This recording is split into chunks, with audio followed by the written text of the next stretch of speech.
السلام علیکم دوستو، جاوید راٹھور حاضر ہوں۔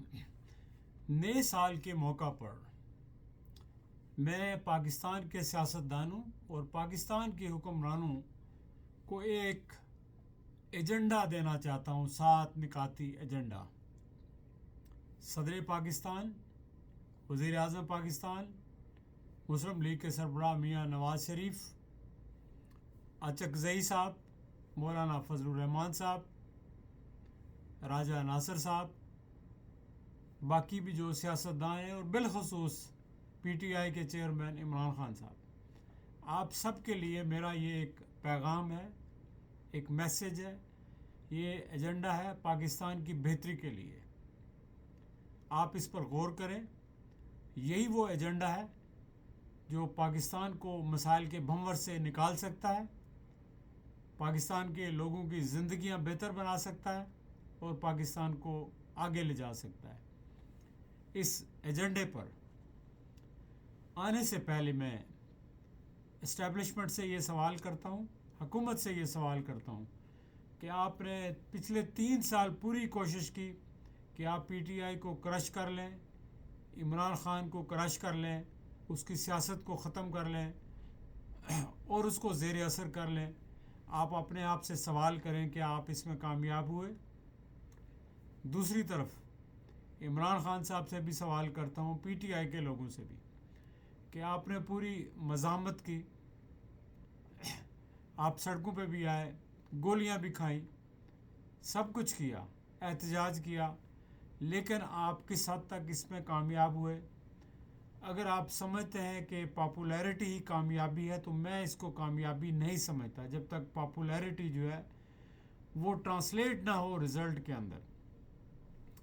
اسی طرح ہماری حکومت یا اسٹیبلشمنٹ یہ سمجھتی ہے کہ وہ حکومت حاصل کرنے میں کامیاب ہیں، پی ٹی آئی کو دبانے میں کامیاب ہوئے ہیں، تو اس کو میں کامیابی نہیں سمجھتا، چونکہ اس تشدد سے، ظلم سے کسی کی کامیابی نہیں ہوئی۔ آپ نے نفرتوں کے بیج بوئے ہیں اور اپنے لیے نفرتیں کمائی ہیں۔ آپ پاکستان کے عوام سے پوچھ لیں۔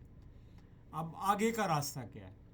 اگر آپ سارے فریق اسی راستے پہ قائم رہنا چاہتے ہیں جس پہ آپ ہیں، تو ظاہر ہے کہ اس کا نتیجہ پاکستان کی تباہی کی صورت میں نکلے گا۔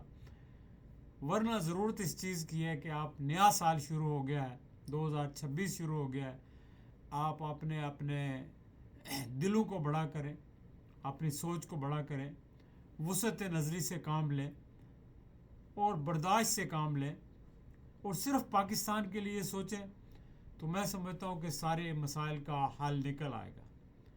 اور ہم یہ سمجھیں کہ سارے پاکستانی محب وطن ہیں۔ جب ہم دوسرے کو غدار کر کے سوچیں گے تو آپ کی سوچ صحیح ہو ہی نہیں سکتی۔ آپ ایک دوسرے کو سپیس دیں، ایک دوسرے کو ٹرسٹ کریں اور پھر آگے اس ایجنڈے پہ چلیں۔ ایجنڈا یہ ہے کہ میں سمجھتا ہوں کہ اس وقت پاکستان کو نئے عمرانی معاہدے کی ضرورت ہے، ایک نئے پولیٹیکل آرڈر کی ضرورت ہے، اور یہ پولیٹیکل آرڈر ظاہر ہے کہ اسٹیبلشمنٹ نے نہیں کرنا۔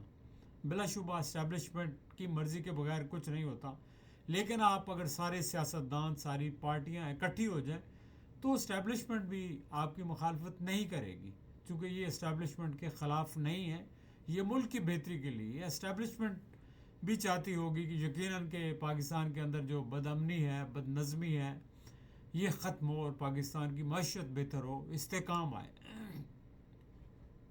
اور پاکستان نے جو مئی میں ہندوستان کے ساتھ جنگ میں جو مقبولیت حاصل کی تھی، جو کامیابی حاصل کی تھی، اس کے ڈویڈنڈ بھی پاکستان کو مل سکیں۔ تو جناب، یہ نیا عمرانی معاہدہ جو ہے، اس کے 6-7 نکات میں پیش کرتا ہوں، اس میں کمی بیشی ہو سکتی ہے۔ سب سے پہلا نقطہ یہ ہے کہ حکومت کے دباؤ سے آزاد، مکمل، خود مختار اور آزاد جو ہے عدلیہ، الیکشن کمیشن اور نیب، یہ 3 ادارے مکمل طور پر آزاد، خود مختار ہوں، اور اس میں لوگ باصلاحیت لوگ ہوں، کردار کی بنیاد پر لوگ ہوں، کسی کے ساتھ ایسوسیشن کی بنیاد پر نہ ہوں۔ دوسرا پوائنٹ یہ ہے کہ حکومتوں کی جو مدت 5 سال ہوتی ہے، اس کو ختم کر کے 4 سال تک محدود کر دیا جائے، اور ابھی جو حکومت ہے اس کے 2 سال تو پورے ہو گئے، 2 سال رہ گئے۔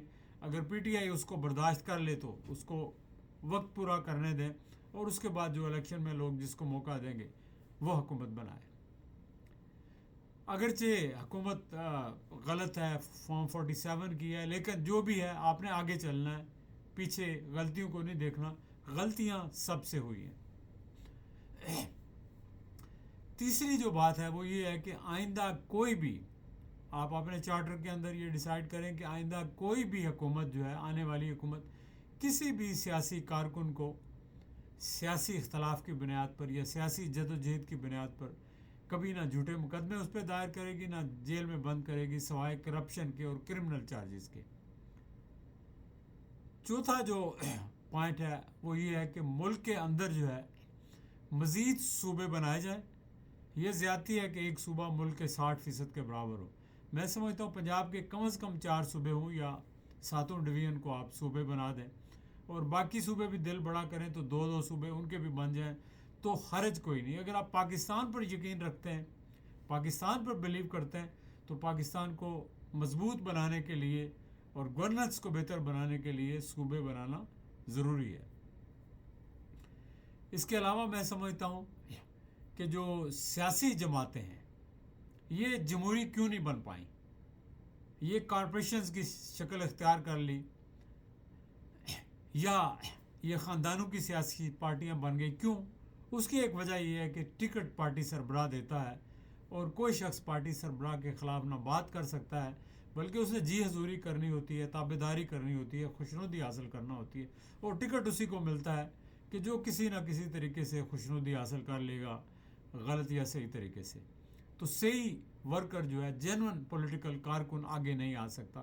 لہٰذا یہ پولیٹیکل پارٹیز کے اندر ایک ریفارم ایکٹ ہونا، جو ایکٹ ہے اس میں ریفارمز ہونی چاہیے، اور یہ ٹکٹ کا سلسلہ ختم کر کے پرائمری الیکشنز متعارف کروائے جائیں، تاکہ لوگ جو ہے وہ اپنی صلاحیت کی بنیاد پر، اپنی پاپولیرٹی کی بنیاد پر، عوام کی مرضی کی بنیاد پر آگے آئیں. اور اس کے علاوہ یہ بھی آپ ایگری کریں کہ آئندہ کوئی بھی جماعت نہ تو اسٹیبلشمنٹ کے خلاف بات کرے گی، پروپیگنڈا کرے گی، نہ اسٹیبلشمنٹ سے حکومت کے لیے مدد لے گی، اور نہ ہی اسٹیبلشمنٹ جو ہے کسی بھی سیاسی جماعت کے اوپر ہاتھ رکھے گی، یا سیاست میں انوالو ہوگی، یا جوڑ توڑ میں انوالو ہوگی. آپ سارے سیاستدان اس میں انوالو ہو جائیں، اس چیز پہ ایگری کر لیں، تو میرا نہیں خیال کہ فوج کو اس سے اختلاف ہوگا. اس کے علاوہ جو ایک اور پوائنٹ ہے وہ یہ ہے کہ ملک کی تعمیر و ترقی کے لیے کچھ، ایک حکومت منصوبہ جات شروع کرتی ہے، دوسری حکومت آتی ہے، منصوبے ختم ہو جاتے ہیں، وقت بھی ضائع ہوتا ہے، پیسہ بھی ضائع ہوتا ہے. اس کے لیے ضروری ہے کہ ساری جماعتیں مل کر ایک نیشنل ڈیولپمنٹ کونسل بنائیں، NDC، اور اس میں ساری جماعتوں کے نمائندے ہوں، ٹیکنوکریٹس ہوں، اور یہ کونسل آئندہ 50 سال کے لیے پلان بنائے کہ آئندہ 50 سال میں پاکستان کو کہاں لے کر جانا ہے، پاکستان کے مسائل کو کیسے ایڈریس کرنا ہے، تو تاکہ جو منصوبے شروع کیے جائیں اس کو آنے والی حکومت ڈسٹرب نہ کر سکے. اور ایک اور عام بات جو ہے وہ یہ کہ جو اختیارات اور وسائل ہیں ان کا ارتکاز اس وقت صوبوں کے ہیڈ کوارٹرز میں ہے، اس کو میرا خیال ہے کہ ڈی سینٹرلائز کیا جائے، اور جو ضلعی حکومتیں ہیں، بلدیاتی حکومتیں ہیں، ان کو مستحکم کیا جائے، اور جو بھی مقامی ڈیولپمنٹ ہے انہی کے ذریعے کیا جائے. اور جو ممبران اسمبلی ہیں اور آپ کے صوبائی اسمبلی کے ممبران ہیں، ان کے سارے فنڈز ختم کر دیے جائیں. ان کا کام صرف لیجسلیشن ہے، پالیسیز بنانا ہے، اور ان پالیسیز کے اوپر امپلیمنٹیشن کرنا ہے. جو گورننس سسٹم ہے اس کے لیے ان کی کمیٹیز ہیں، سپرویژن کرنی ہے. جو ڈپارٹمنٹ ہیڈز ہیں ان کو بلا کے ان کی جو ہے انہوں نے سرزنش کرنی ہے، وہ کام کرے جو کیا جاتا ہے. تو اگر آپ اس منصوبے کے اوپر، اس چارٹر کے اوپر عمل کریں گے تو یقین کریں کہ پاکستان دوڑتا ہوا آگے جائے گا. لیکن اگر آپ لوگ اپنا دل بڑا نہیں کریں گے، آپ لوگ پاکستان کے مسائل کو مزید بڑھائیں گے، ختم نہیں کر سکیں گے. کوئی ایک شخص پاکستان کے مسائل کو، کوئی ایک پارٹی ختم نہیں کر سکتی. یہ محض جذباتی باتیں ہیں.